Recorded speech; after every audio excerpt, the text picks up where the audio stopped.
I'm glad you're here. This is the headquarters of the Nightingales, cut into the mountainside by the first of our kind. We've come to seek the edge we need to defeat Mercer Frey. If you'll follow me, I'll try to explain on the way. Gallus, Mercer Frey and I were once members of what's known as the Nightingale Trinity. The Trinity disbanded 25 years ago when Mercer Frey betrayed us by slaying Gallus and dumping his body in the ruins of Snowvale Sanctum.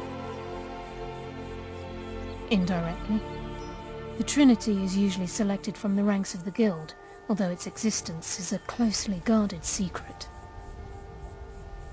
The Nightingales protect the Temple of Nocturnal, a place known as the Twilight Sepulchre. She's the mistress of night and darkness, and the patron of every thief in Tamriel. Nocturnal isn't one for worship and reverence. There are no priests and no sermons, no services, and no alms. She influences our luck, and in return, demands payment.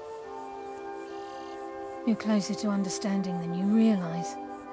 The only difference is she doesn't demand payment in the traditional sense, and sometimes the cost can be quite high. Whether you know it or not, Nocturnal dictates how well we perform as rogues. Again, you have to think differently. Haven't you ever noticed how our luck behaves? Like a novice picking an impossible lock, or a blind man suddenly turning to face you as you reach for his pocket. It's through these subtle means that Nocturnal influences us. Nocturnal's whim is the greatest mystery to everyone. There have been volumes written on the subject. Does she exact payment when we die? When we suffer, does she revel in our misery? No one knows. The return certainly seems worth the risk, though.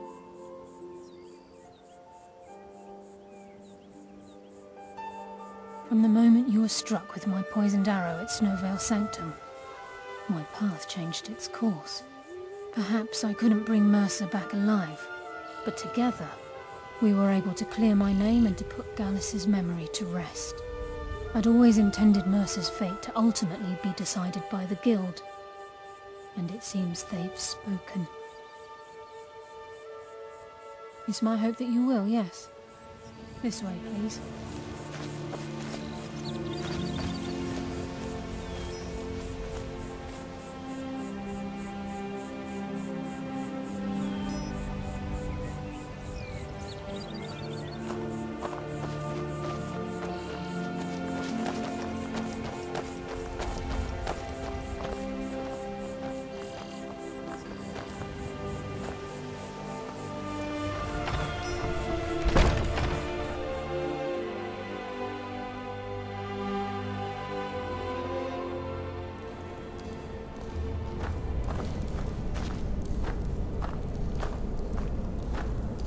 So this is Nightingale Hall.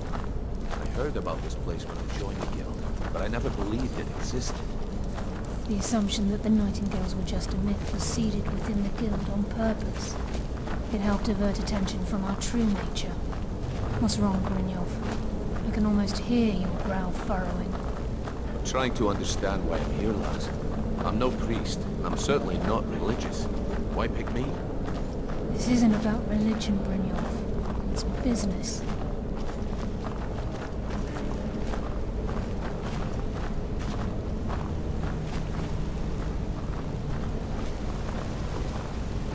This is Nightingale Hall. You're the first of the uninitiated to set foot inside in over a century. Now, if you'll both proceed to the armory to don your Nightingale armor, we can begin the oath.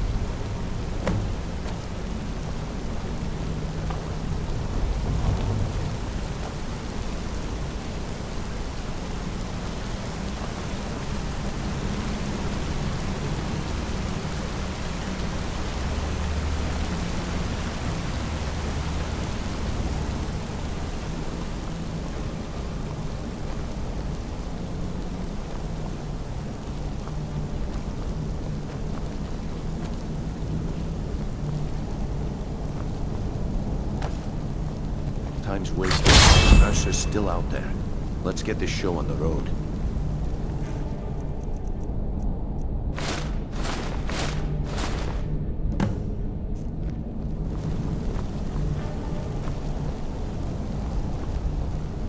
This is enough to make your head spin, eh?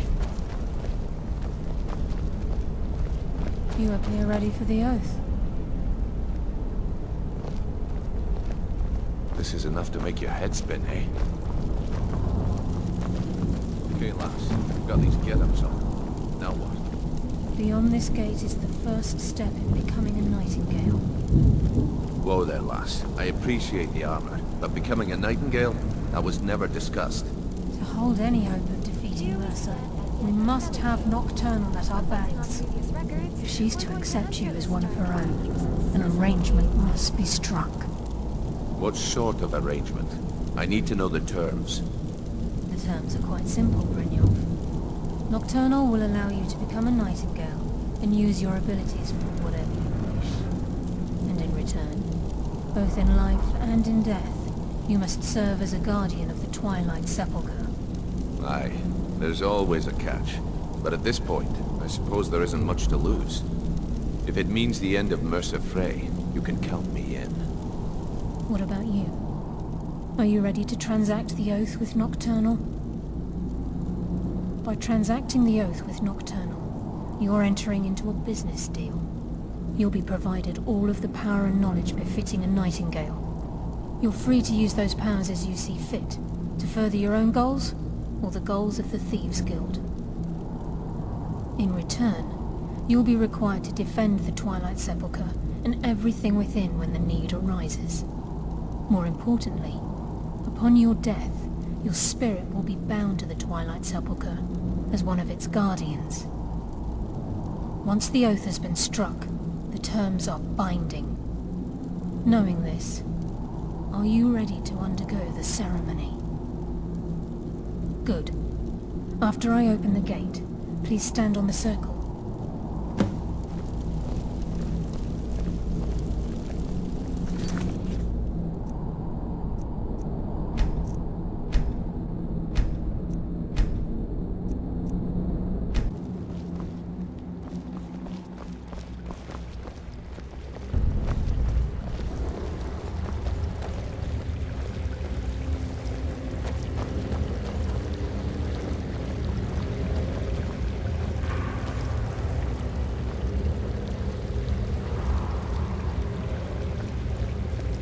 I call upon you, Lady Nocturnal, Queen of Murk, and Empress of Shadow. Hear my voice. Ah, Carlia. I was wondering when I'd hear from you again. Lose something, did we? My lady, I've come before you to throw myself upon your mercy and to accept responsibility for my failure. You're already mine, Carlia. Your terms were struck long ago. What could you possibly offer me now? I have two others that wish to transact the oath, to serve you both in life and in death. You surprise me, Carlia.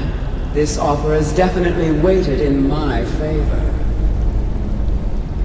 My appetite for Mercer's demise exceeds my craving for wealth, Your Grace.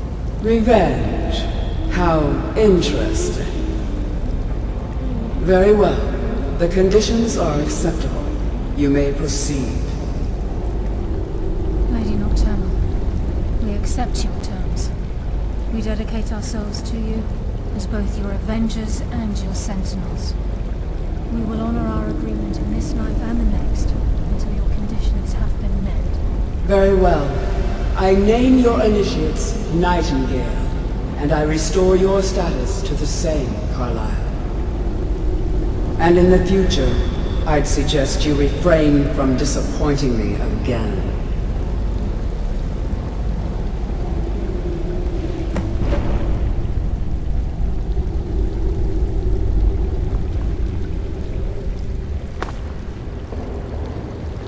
Now that you've transacted the oath, it's time to reveal the final piece of the puzzle to you. Mercer's true crime. Mercer was able to unlock the Guild's vault without 2 keys because of what he stole from the Twilight Sepulchre. the skeleton key. By doing this, he's compromised our ties to Nocturnal, and in essence, caused our luck to run dry. Well, yes, but the key isn't only restricted to physical barriers. All of us possess untapped abilities, the potential to wield great power securely sealed within our minds. Once you realize the key can access these traits, potential becomes limitless.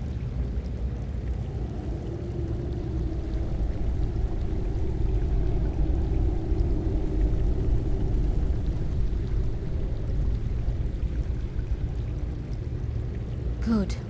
Then you understand why this is about more than just Mercer's lust for power. If the key isn't returned to its lock in the Twilight Sepulchre, things will never be the same for the Guild. As time passed, our luck would diminish to the point of non-existence, and whether you know it or not, our uncanny luck defines our trade. Very true. In our line of work, it's quite rare we set out to return a stolen item to its rightful owner. Before we depart, Brynjolf has some business to discuss. I suggest you listen to him. Listen, lad. There's one last piece of business we need to settle before we go after Mercer. The leadership of the Guild. Listen, lad. There's one last piece of business we need to settle before we go after Mercer. The leadership of the Guild. Carlia and I had a long discussion before you arrived here. Thanks to your efforts, Mercer's treachery has been exposed.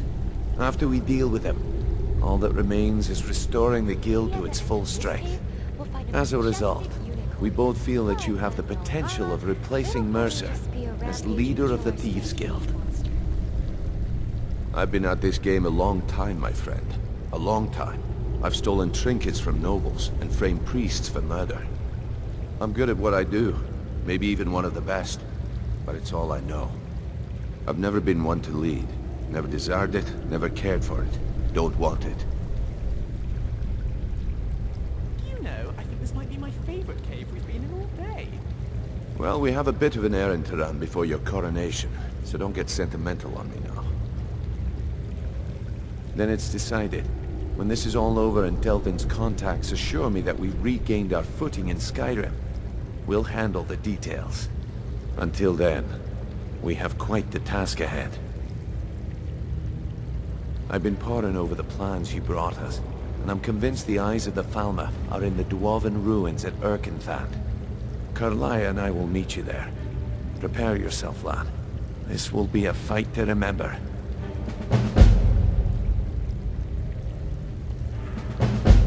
Aye, and some of what Carlia said is starting to make sense. Mercer may have damaged our reputation and raided our coffers, but this goes well beyond even his twisted form of larceny. Old Delvin kept calling it a curse, and we all laughed at him. Looks like the joke's on us. If you would have asked me that yesterday, I'd have said no, but now I think our chances have improved. Look, call me crazy if you like, but I trust Carlia. I don't think she'd lead us down a suicidal path. Besides, I'd rather die with some of Mercer's blood on my blade than spend the rest of my life regretting that I ran the other way. Until next we meet, lad.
shadows kill.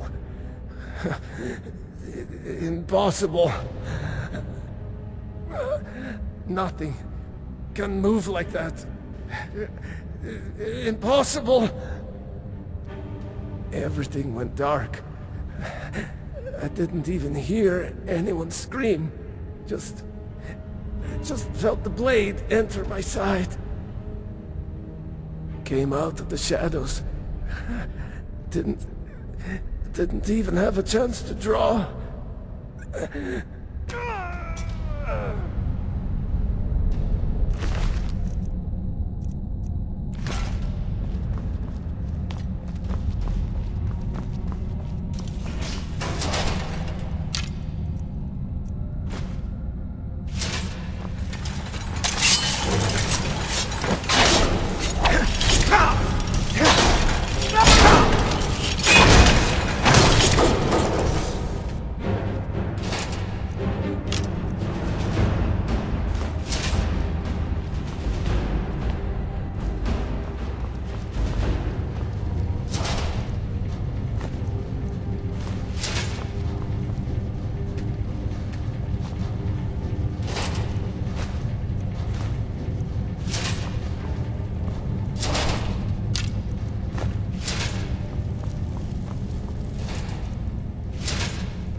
Mercer's been here. I hope we aren't too late. Brynjolf and I found them like that. Mercer's doing. We have to catch up to him before it's too late. We should tread carefully. I wouldn't be surprised if he's left behind a few surprises for us. Crime is one thing. Murder is another. Mercer will answer for this.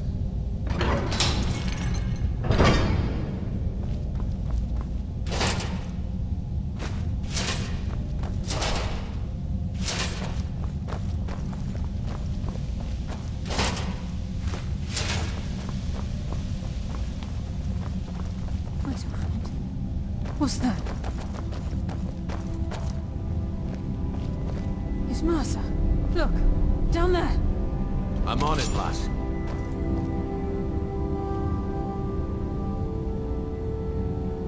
Damn it, there's no way through.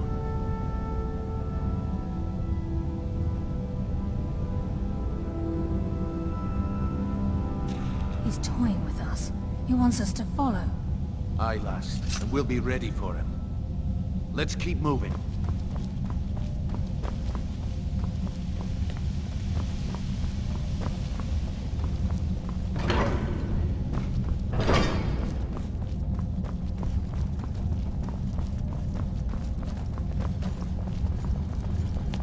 Look at the size of this place. Have you ever seen anything like it in your life, lass? Can't see my hand. Imagine the riches hidden within these walls.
Looks like we can take the low road or the high road across this chamber.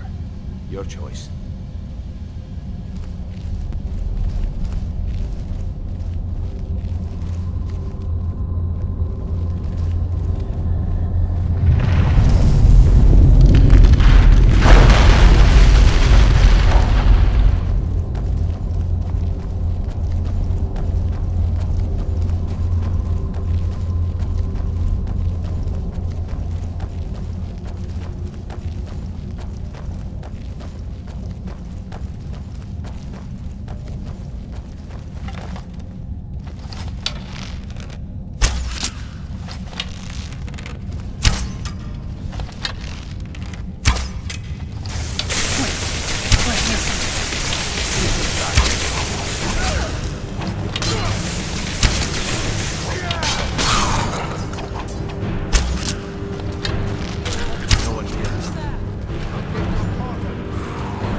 We have to get the key back.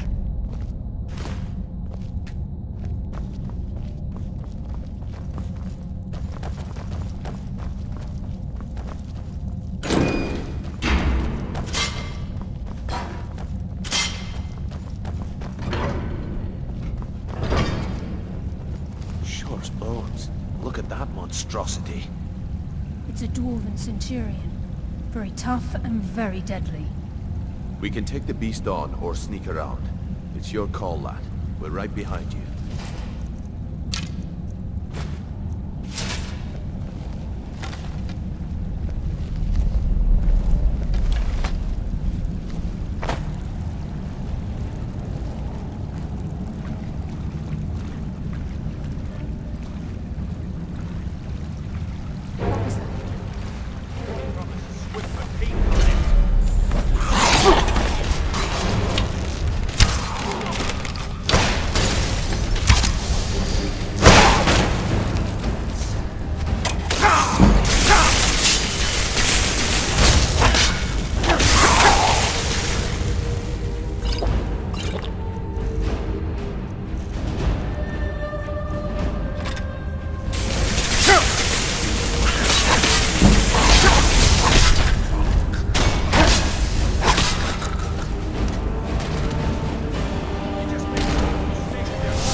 This must be their hive.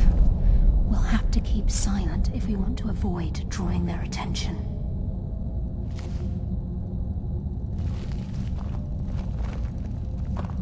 Wait, I hear something.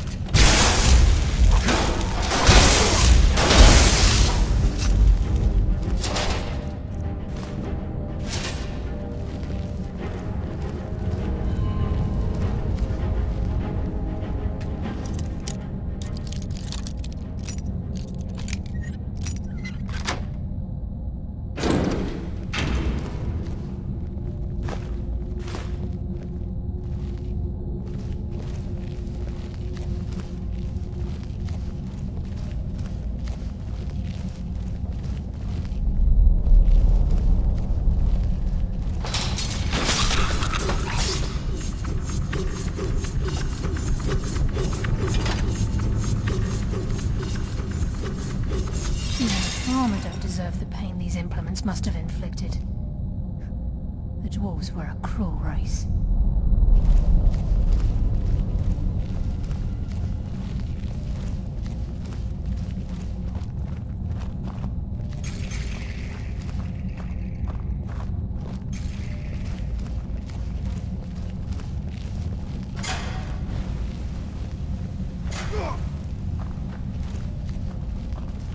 mass of the farmer in this chamber. We can sneak through, or take them down. I don't care. As long as we get to Mercer. Aye. Whatever you want to do, we're with you.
ourselves. Then this is it.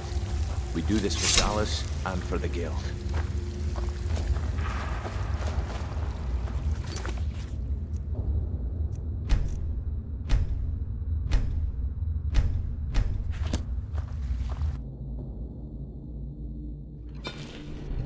He's here, and he hasn't seen us yet. Brynjolf, watch the door. Aye, lass. Nothing's get by me. Climb down that ledge. See if you can... Carlia, when will you learn you can't get the drop on me?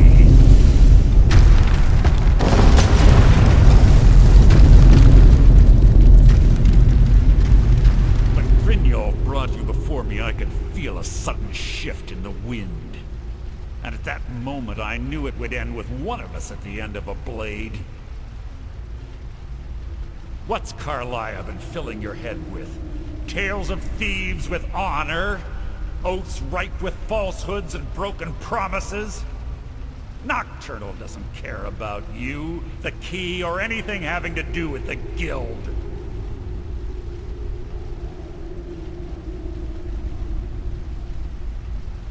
Then it appears the shadows shroud more than your presence. They blind your wisdom as well.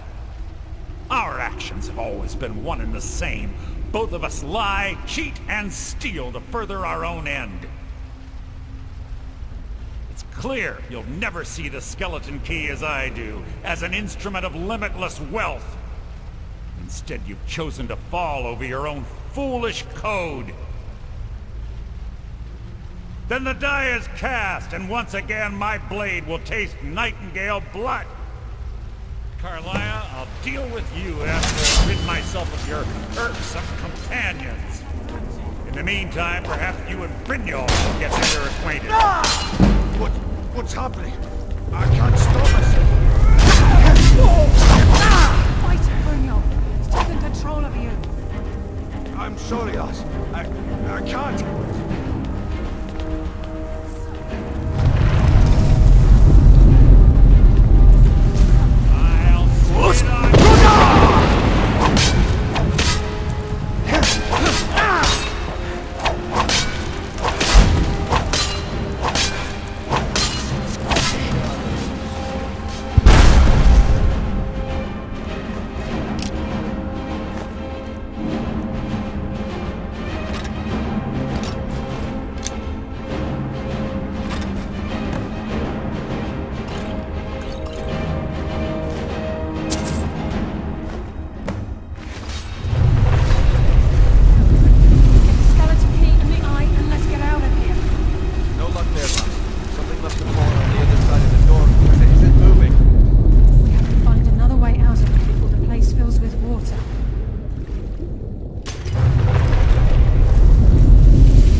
place is coming down. Let's get out of here.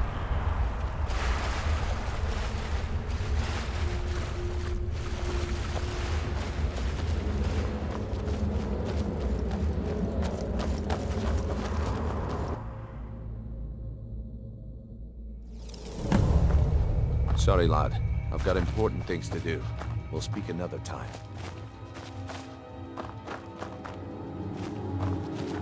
I can't believe it's over. 25 years in exile, and just like that, it's done. All that remains is to ensure the safe return of the skeleton key. I'm afraid it's not that simple. When the skeleton key was stolen from the Twilight Sepulchre, our access to the inner sanctum was removed. The only way to bring it back will be through the Pilgrim's Path. It wasn't created for the Nightingales. It was created to test those who wish to serve Nocturnal in other ways. As a consequence, I have no knowledge of what you'll be facing. Brynjolf is needed back at the Thieves' Guild to keep order while you're away. And I can't bear to face Nocturnal after my failure to protect the key. I'm afraid you'll have to face the end of your journey alone. Take this with you. I'm not certain if it will help within the walls of the Sepulchre, but I certainly don't need it as much as you. I've had this bow almost my entire life, and it's never let me down. I hope it brings you the same luck.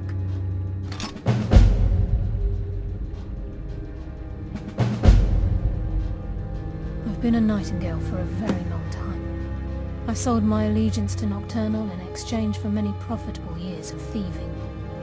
Falling in love with Gallus was wrong. It was a distraction that allowed the Sepulchre to be desecrated, and it likely cost him his life. Until the key is returned, I will never set foot inside that place again. The conduit to Nocturnal's realm, the realm of Everglow, has been in Skyrim, well, longer than recorded history. The Twilight Sepulchre was constructed around it by man and Myr in order to shield it from those who would exploit its power. It's through this conduit that we're given Nocturnal's greatest gift, our luck. What she gains in return is a complete mystery. Even though Nocturnal doesn't desire worship in the traditional sense, the Twilight Sepulchre propagated a small group of priests. Of course, they'd never come into direct contact with Nocturnal, but they insisted they had her favor. As part of their duties, the priests created all sorts of baseless rituals and ceremonies, all on Nocturnal's behalf. These priests weren't a threat to the Skeleton Key, or the conduit to Nocturnal's realm, so they were tolerated. One of their ceremonies involved the Pilgrim's Path, a so-called test of worthiness. If a pilgrim was able to complete the path, it was said that they would live forever in Twilight. What that means is anyone's guess.